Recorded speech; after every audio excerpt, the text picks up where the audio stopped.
नमस्कार, स्वागत छ दर्शकवृन्द यहाँहरूलाई कार्यक्रम प्राइम संवादमा म रोहन श्रेष्ठ। प्राइम संवादको आजको यस श्रृङ्खलामा हामी बाल अधिकारको विषयमा कुराकानी गर्न गइरहेका छौँ। आखिरमा यति धेरै समय भइसक्यो बालबालिका घरभित्रै थुनिएको र त्यो सँगसँगै अझ चाहिँ बालबालिका भिक्टिमाइज भयो भन्ने किसिमका चाहिँ खबरहरू पनि आइरहेका छन्। समाचारमा हामी यताकता पढि पनि रहेका छौँ।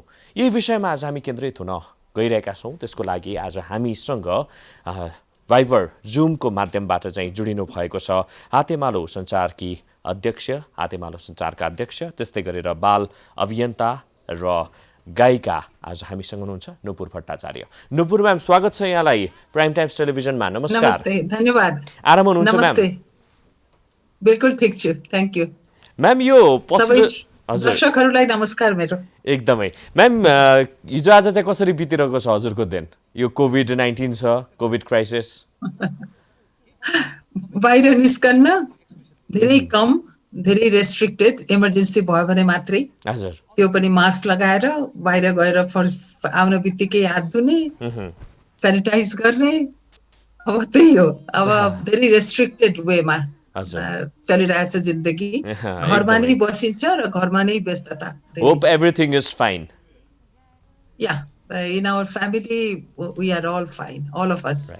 खालि त्यही हो, अब मेरो छोरा डक्टर हो, ऊ जानुपर्छ सर्जरीको लागि, पेसेन्ट हेर्नको लागि। धेरै केयरफुल भएर नै गरिरहेछ, तर तैपनि बाहिर ऊ सबभन्दा बढी जानुपर्छ। एकदमै यस्तो बेलामा अलिकति केयरफुल त हुनु परि नै हाल्यो होइन म्याम?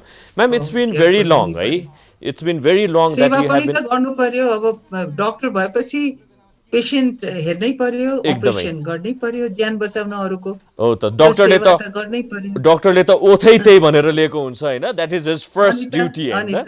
एकदमै ma'am. Ma'am, it's been very long है, you have been working for this चिल्ड्रेनहरूको लागि होइन?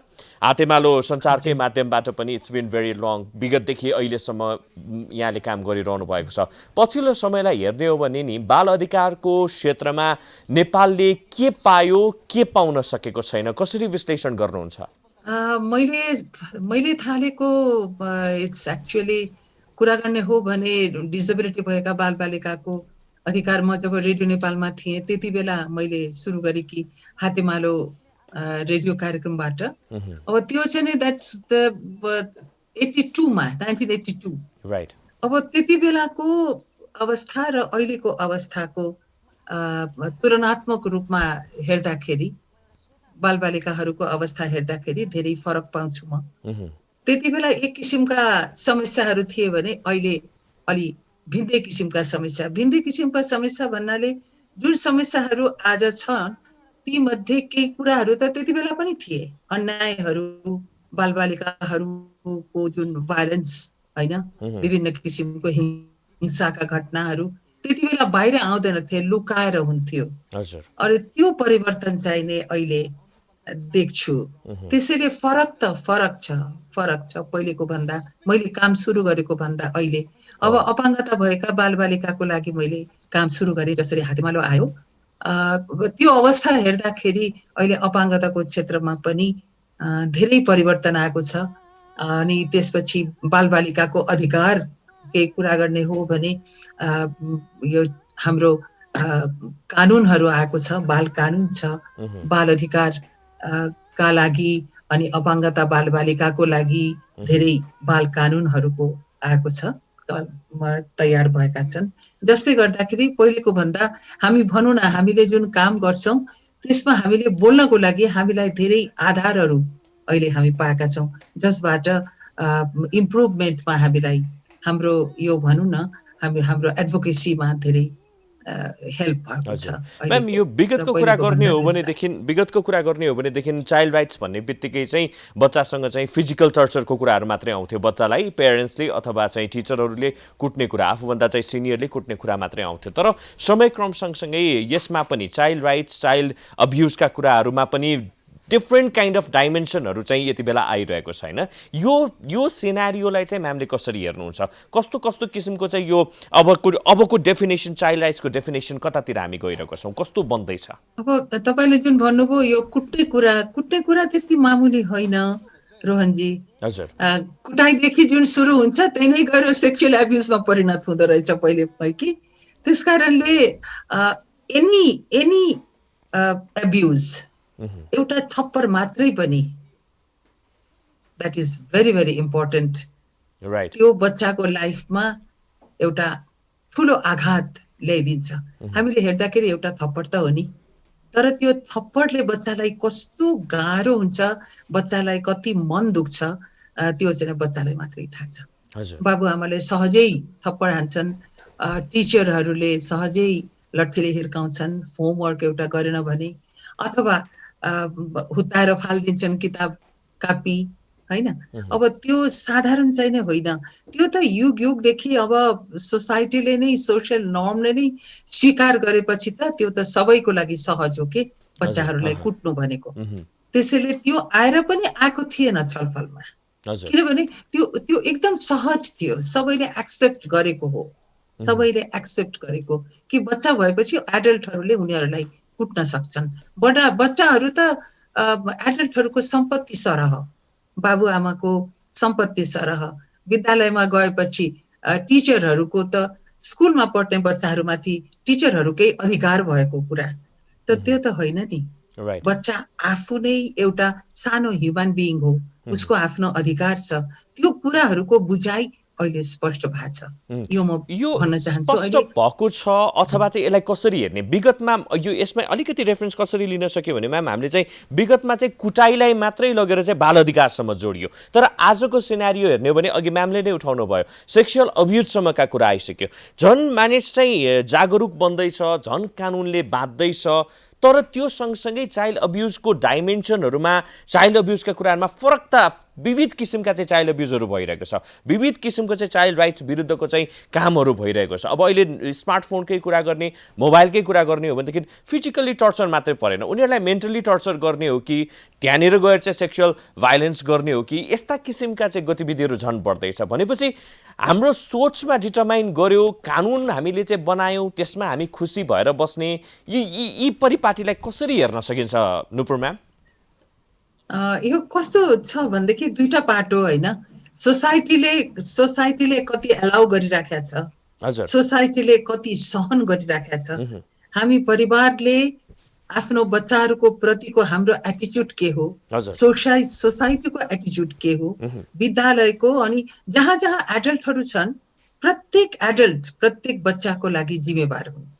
प्रत्येक एडल्ट, उसको वरिपरि जो एडल्ट छन्, एभ्रीबडी। सञ्चार माध्यममा तपाईँहरू हुनुहुन्छ, एभ्रीबडी इन सञ्चार माध्यम इज रेस्पोन्सिबल, होइन। कसरी बच्चाहरूलाई सम्मान गर्न, कसरी बच्चाहरूको कुरा गर्दाखेरि सम्मानित रूपबाट विथ डिग्निटी हामी राख्न सक्छौँ भन्ने कुराहरूदेखि लिएर घरमा पनि उसको सम्मान कसरी बाबुआमाले गर्न सक्छन्। सानो मान्छे हो भन्दैमा, बच्चा हो भन्दैमा उसको सम्मान छैन, त्यो त होइन नि। अनि त्यही कुराहरू गएर आएर अहिले विभिन्न कारण, विभिन्न किसिमका जुन एब्युजेस हामी हारिरहेछौँ, त्यो के त्यति बेला थिएन र? पहिले पनि थियो, तर त्यो माथि आएको थिएन। अहिले एकातिर चाहिँ नै भनौँ न, एउटा परिवर्तन के छ भनेदेखि कि आउँदैछन्, अगाडि आउँदैछन्, मान्छेलाई थाहा हुँदैछ, बाहिर आउँदैछन्, सञ्चार माध्यमले कभर गर्दैछ, कानुनहरू बन्दैछन्। त्यो एउटा परिवर्तन हो, त्यो एउटा परिवर्तन हो। जति आउनु पर्ने हो त्यति आएको पनि छैन, खास थुप्रै भइरहेका छन्। सबै त बाहिर आएको छैन नि, सबै त रिपोर्टेड भएको छैन नि। र त्यति बेलाको पहिलेको हामी जब सानो थियौँ त्यति बेला पनि सेक्सुअल एब्युज थियो। हामी जब सानो थियौँ त्यति बेला पनि परिवारका मामा, काका, इभन ग्रान्डफादर्स, उहाँहरूले सेक्सुअल एब्युज गर्नुहुन्थ्यो आफ्नो नातिनीहरूलाई, इभन नातिहरूलाई। त्यति बेला पनि थियो, तर नोबडी टक्ड अबाउट इट। कसैले केही भन्दैन थिए, चुप भएर बसिन्थ्यो। अथवा त्यो बच्चा आफैले पनि डराएर भन्दैन थियो। परिवार केही कसैले केही गर्यो भने छिमेकीबाट हुन्थ्यो एब्युज्ड, त्यति बेला पनि हुन्थ्यो। खाली फरक अहिले हामी खुसी केमा मान्छौँ भनेदेखि अहिले कानुन छ, अहिले कानुन त आएको छ नि, कानुन छ, र त्यो जघन्य अपराध बाहिर आउँदैछ, रिपोर्टिङ भयो। किनभने हामीले बालबालिकासँग पनि यतिका वर्ष काम गरेका छौँ। अब बालबालिका पनि जो सशक्त भएका छन्, जो बाल क्लबसँग जुडेका छन्, ती बालबालिका पनि त्यत्तिकै चुप लागेर बस्दैनन्। तिनीहरू पहिलेको भन्दा प्रत्येक बालक प्रत्येक बालिका बाल क्लबसँग जोडेका बालबालिका तिनीहरूको सशक्तिकरणको कारणले पनि यी कुराहरू बाहिर आउँदैछन्, उनीहरूसँग भएका अन्यायका कुराहरू। हजुर म्याम, यो नि विगतमा पनि यस्ता किसिमका अब्युजहरू हुन्थ्यो, विगतमा पनि टर्चर हुन्थ्यो भनेर भनिरहँदा आज पनि भइरहेको छ। तर समाजले कानुन त बनायो, तर परिवर्तन भने ल्याउन सकेन। कानुन बनाएर न्युजमा आउनु, लाइमलाइटमा आउनु मात्रै त्यो चाहिँ एकदम हामी खुसी हुने कुरा त्यसमा पनि रहेन। यो कुरालाई त हामीले जराइदेखि चाहिँ निर्मूल गर्नु पर्यो नि, हटाउन सक्नु पर्यो नि, तर त्यो हट्दैन रहेछ।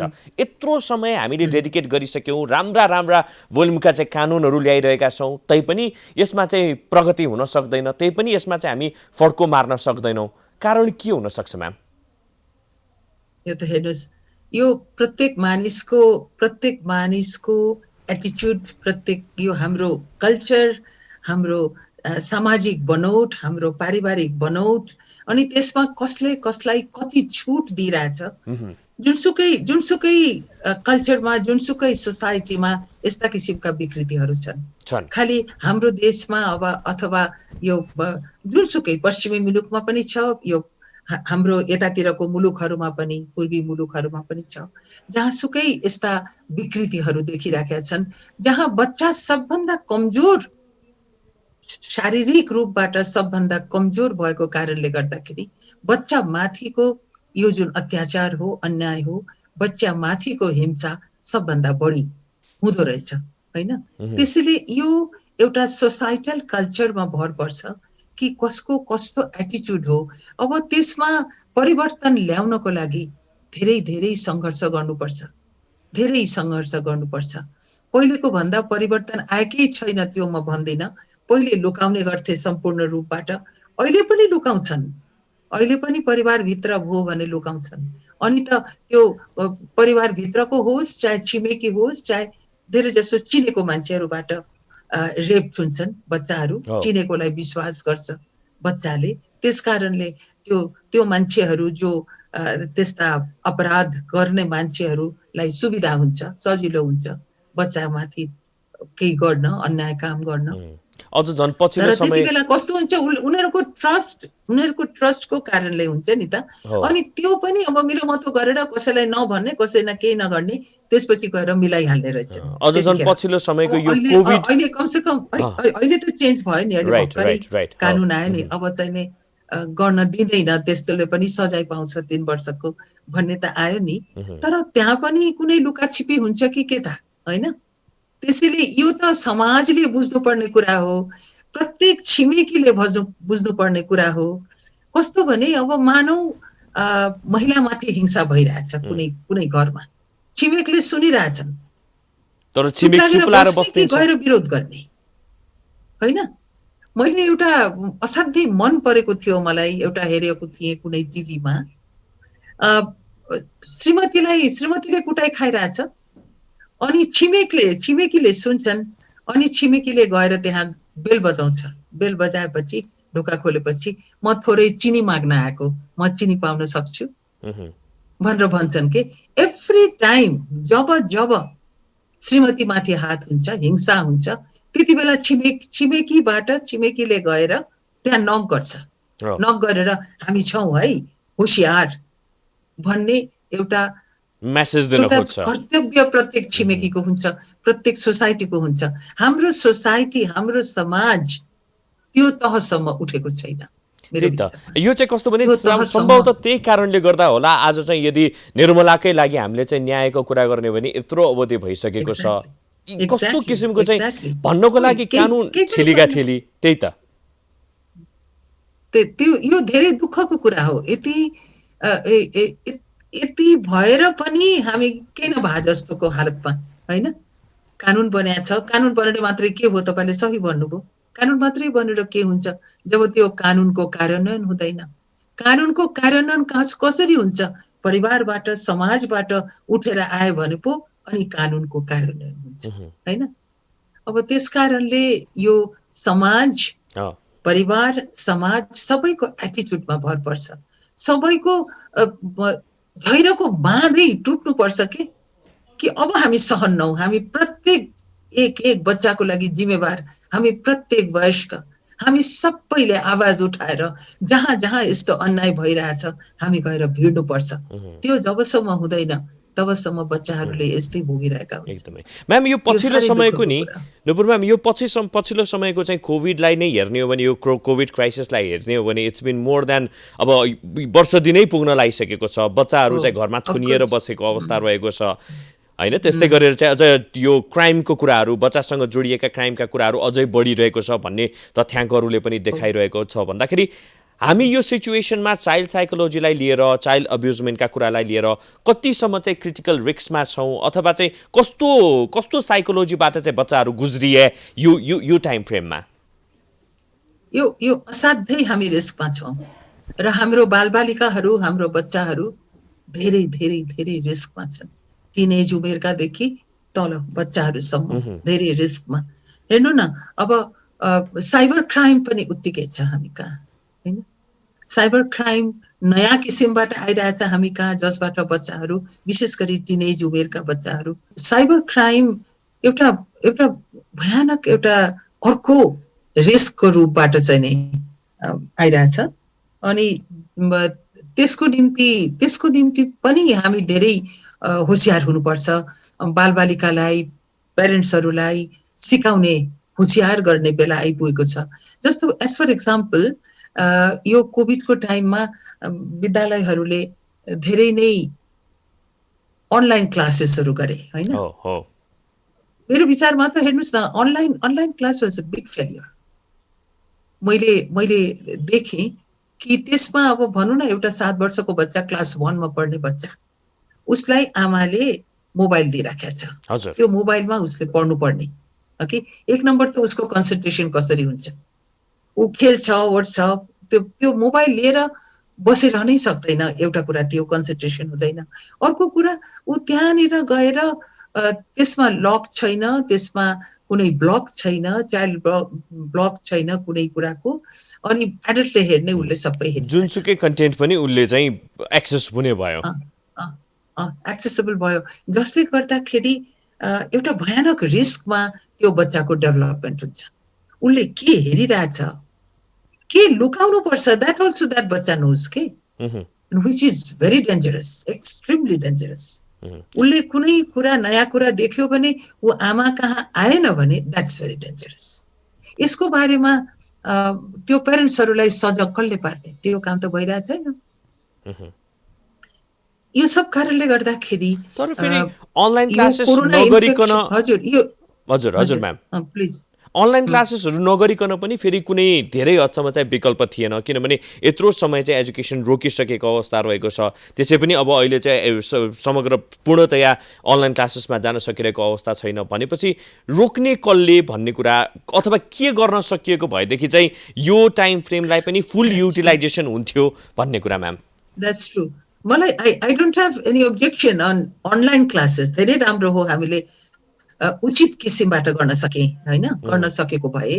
तर कस्तो हुन्छ भनेदेखि अनलाइन क्लासेसको केही प्यारामिटर्स होइन, जहाँ धेरै मुस्किलहरू छन्। जस्तो सबैले एफोर्ड गर्न सक्दैन इन्टरनेट, सबैसँग स्मार्टफोन हुँदैनन् अथवा ल्यापटप कम्प्युटर्स हुँदैनन्। तिनीहरूले कसरी गर्ने कि तिनीहरूको लागि अप्ठ्यारो छ। अनि सबैलाई यसरी मोबाइलमा अनुहार हेरेर टिचरलाई हेरेर पढ्ने बानी बसाल्नै समय लाग्छ बच्चाहरूको लागि। ओके, अलिक ठुलो बच्चा भए त पढ्छन्, तर सानोको लागि कुरा गर्दैछु म, त्यो अप्ठ्यारो छ। त्यसपछि मैले त्यसैको थ्रुमा साइबर क्रिमिनलहरू बच्चाहरूलाई भेट्टाउँछन्, त्यो सबभन्दा ठुलो रिस्क भयो। यो सब कुराहरूको व्यवस्था केही गरी भएको भए, जस्तो इन्टरनेटको व्यवस्था, जस्तो मोबाइल फोनको व्यवस्था, त्यस्तो गर्न त सजिलो कुरा होइन नि।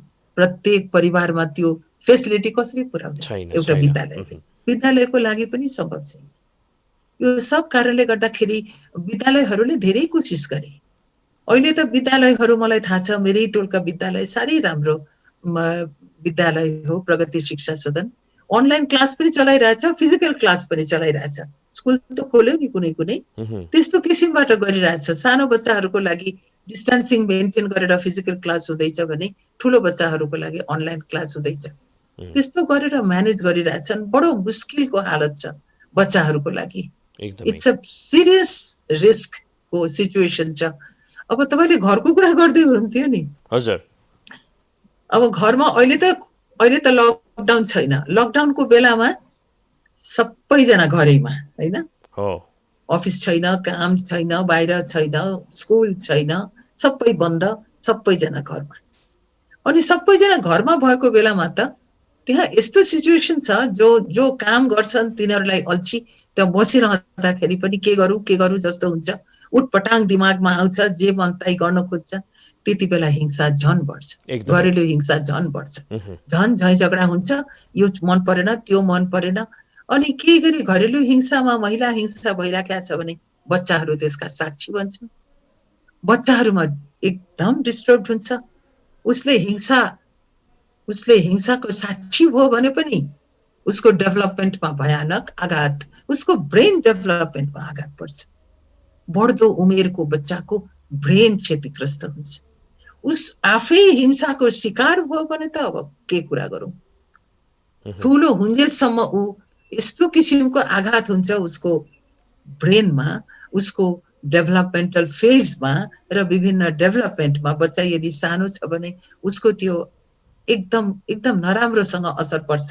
त्यो डेभलपमेन्ट क्षतिग्रस्त हुन्छ। म्याम, अब हामी लगभग हजुर समयको अलिकति अन्त्यतिर आइरहेका छौँ। यो आजको हाम्रो कुराकानीलाई अलिकति समअप गर्दै, होइन, हामीले अब लिनुपर्ने स्टेप्सहरू के हुनसक्छ? किनभने अहिलेको लकडाउनदेखि ल्याएर अघि हामीले चाहिँ बच्चाहरू विरुद्ध हुने क्राइमहरू लगायतका कुराहरू पनि गऱ्यौँ भन्दाखेरि अब समअपमा अलिकति जाँदै गर्दाखेरि स्टेप वाइज राज्यले अहिलेको बेलामा के गर्न सक्छ, त्यस्तै गरेर हाम्रो समाजले के गर्ने, इन्डिभिजुअलले के गर्ने, पेरेन्ट्सले के गर्ने, बच्चा आफैले के गर्ने भन्दाखेरि अलिकति बुदागत रूपमा जाउँ न म्याम। कसले कुन कुन ठाउँबाट के गर्न सकिन्छ?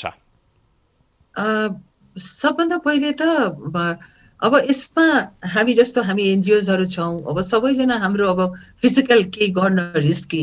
हामीले जुममा विभिन्न किसिमका मिटिङहरू एवेरनेस लेभल बढाउनको लागि हामी गर्न सक्छौँ एनजिओजको तर्फबाट, मलाई जस्तो लाग्छ। यसमा कस्तो हुन्छ भनेदेखि पेरेन्टल एजुकेसन, पेरेन्ट्सहरू, अभिभावक शिक्षाको असाध्यै जरुरी छ।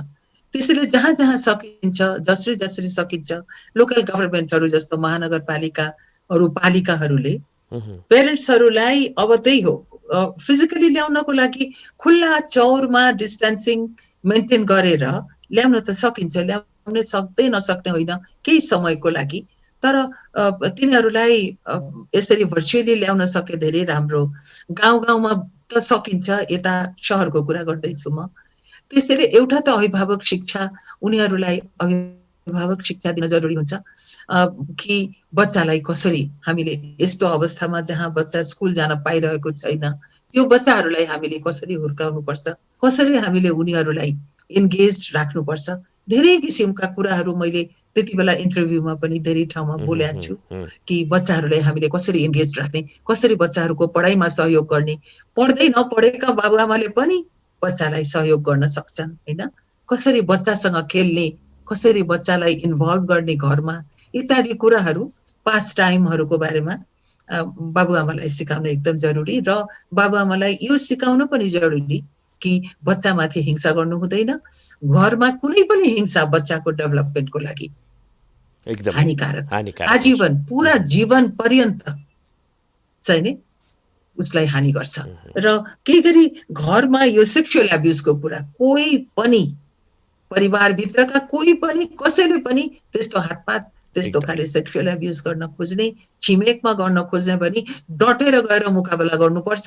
त्यो शक्ति दिनुपर्छ हामीले परिवारलाई र गएर ठाउँमा उजुरी गर्नुपर्छ। त्यो सहेर चाहिँ बस्नु हुँदैन भन्ने कुराको ज्ञान दिनुपर्छ।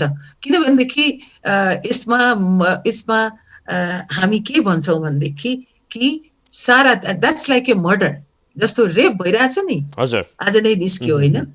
तपाईँले भनेर मैले न्युजै हेरेको थिएन, न्युज पेपर आज। अब कस्तो भने जहाँ रेप एभ्री डे एफेयर भइसक्यो, लज्जाजनक रूपबाट एभ्री डे एफेयर भइसक्यो, त्यो ठाउँमा प्रत्येक रेपले एउटा बच्चा अथवा बच्ची, बालक अथवा बालिकाको जीवनलाई हत्या गर्ने सरहको ड्यामेज गर्छ। मारिदिने, किलिङ हो त्यो, हत्या हो त्यो, मर्डर हो त्यो। त्यसले उसको जीवनलाई यसरी बेथोलिदिन्छ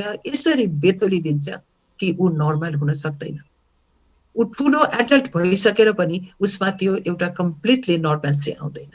त्यसैले त्यस्तो जघन्य अपराध गर्नलाई सजाय त अहिले व्यवस्था भएको छ, त्यो इम्प्लिमेन्ट हुनुपर्छ। यो मैले प्यारेन्ट्सको कुरा गरेँ। ठिक त्यस्तै गरिकन विद्यालयमा पनि सेक्सुअल एब्युज हुन्छ। विद्यालयमा कर्पोरल पनिसमेन्ट छ हाम्रो। सबैले जानेर पनि नजानेर पनि पिटिराखेका हुन्छन्, गाली गरिराखेका हुन्छन्।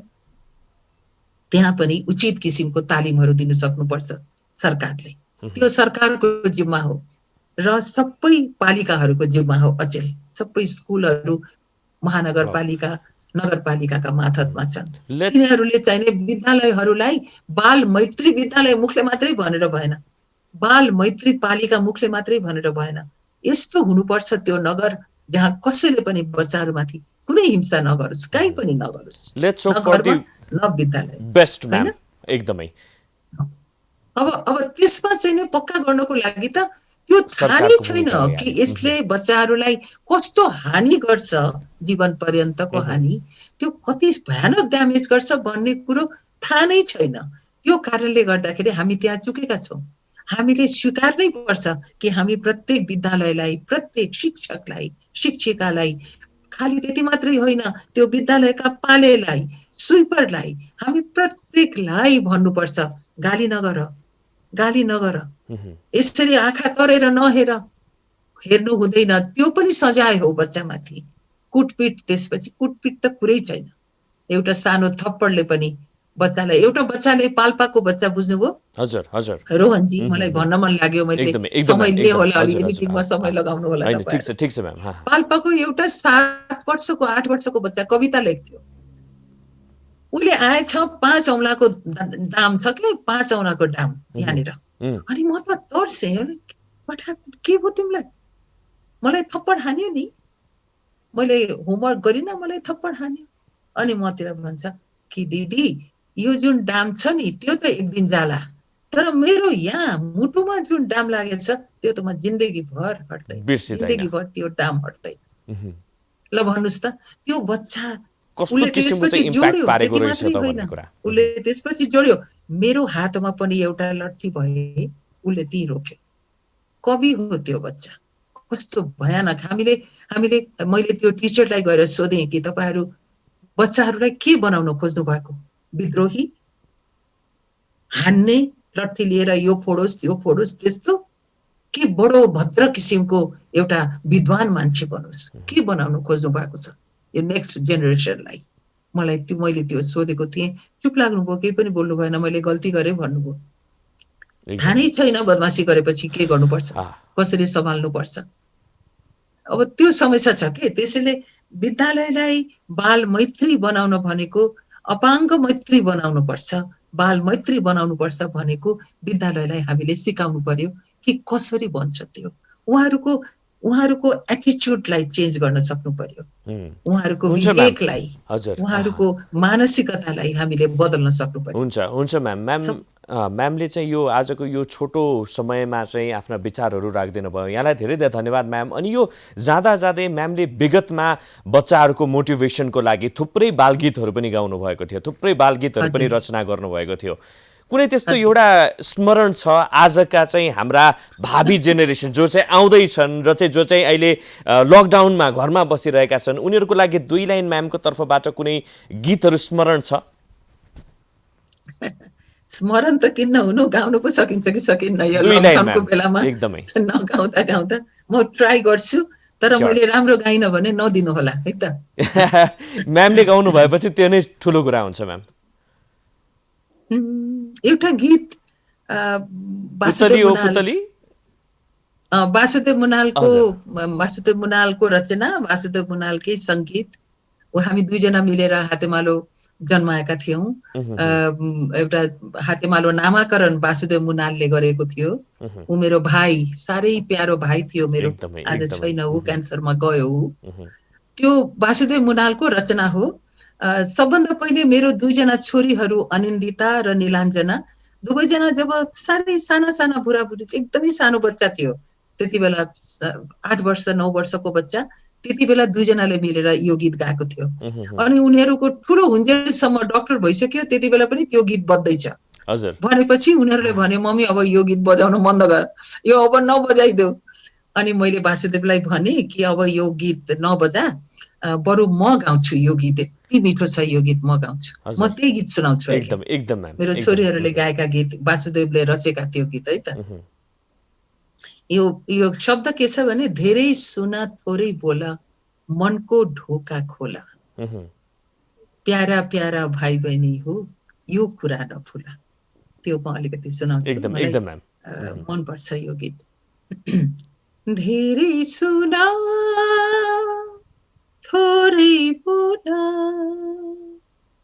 धेरै सुना थोरै बोला मनको ढोका खोला मनको ढोका खोला प्यारा प्यारा भाइ बहिनी हो यो कुरा नभुला यो कुरा नभुला धेरै सुना थोरै बोला बोली मिठो हुनु पर्छ बोली मिठो हुनु पर्छ जे सुनाए पनि अनि तिम्रा कुरा सुन्छन् चाख मानी मानी अनि तिम्रा सुन्छन् चाख मानी मानी धेरै सुना धन्यवाद म्याम आवाज अझै पनि उस्तै मिठो छ thank you so much ma'am thank you so much for your time एकदमै thank you so much for your time एकदमै मिठो गीत सुनाइदिनु भयो अन्त्यमा जाँदै र त्यस्तै गरेर चाहिँ बाल अधिकारको क्षेत्रमा भइरहेका कार्यगत कामहरू त्यस्तै गरेर चाहिँ गर्नुपर्ने कार्यहरू लगायतका विषयमा आफ्ना विचारहरू राखिदिनु भयो म्यामलाई धेरै धेरै धन्यवाद धेरै धन्यवाद thank you so much ma'am thank you दर्शक यहाँलाई पनि धेरै धेरै धन्यवाद आज हामीलाई साथ दिनुभएकोमा हेर्दै रहनुहोला प्राइम टाइम्स टेलिभिजन नमस्कार